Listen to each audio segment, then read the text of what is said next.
Hello' everyone, welcome back to my channel. আজি বহুত দিনৰ পিছত আপোনালোকৰ সন্মুখত আৰু এটা ৰেচিপি লৈ আহিছোঁ। যদি আপোনালোকৰ ভাল লাগে প্লিজ মোৰ চেনেলটো লাইক, শ্বেয়াৰ এণ্ড ছাবস্ক্ৰাইব কৰিবলৈ নাপাহৰিব। আজি বনাম বগৰীৰ মিঠা আচাৰ। প্ৰথমতে বগৰীৰ মিঠা আচাৰ বনাবলৈ আমাক লাগিব শুকান বগৰী, ধুনীয়া চাই, যিবিলাকৰ ভিতৰত অকণো পোক লগা নাই সেইবিলাক বগৰীহে আমাৰ লাগিব।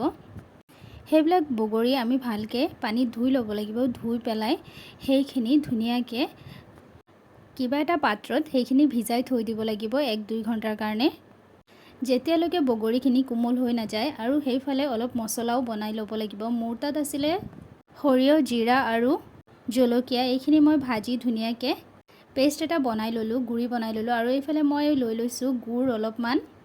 গুড়খিনি মই ধুনীয়াকৈ ভাঙি লৈছোঁ। তাৰপিছত মই কেৰাহীত সেইখিনি গুড় অলপ পানীৰ সৈতে মিহলাই দি দিছোঁ, এইখিনি যাতে এতিয়া ধুনীয়াকৈ গলি যায়। এইফালে মোৰ গুড়খিনি হৈ আছে আৰু এইফালে মই কি কৰিছোঁ, সেই মছলাখিনি মিক্সাৰ গ্ৰাইণ্ডাৰত লৈ পেলাই ধুনীয়াকৈ ব্লেণ্ড কৰি লৈছোঁ। আৰু এইফালে চাওক গুড়খিনি ধুনীয়াকৈ উতলি আছে, প্ৰায় হৈয়ে গ'ল।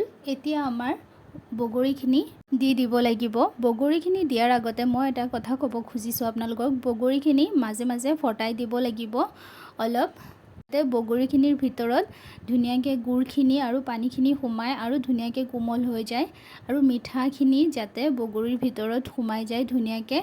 তাৰপিছত মই ধুনীয়াকৈ অলপ বেছিকৈ জুই দি পেলাই এইখিনি লৰাই থাকিলোঁ। ধুনীয়াকৈ লৰাই থাকিব লাগিব। অলপ পানী যিখিনি আছে সেইখিনি পানী যাতে শুহি যায়, অলপ ডাঠ হৈ যায়। তাৰপিছত মই ইয়াত দি দিলোঁ মই বনোৱা মছলাখিনি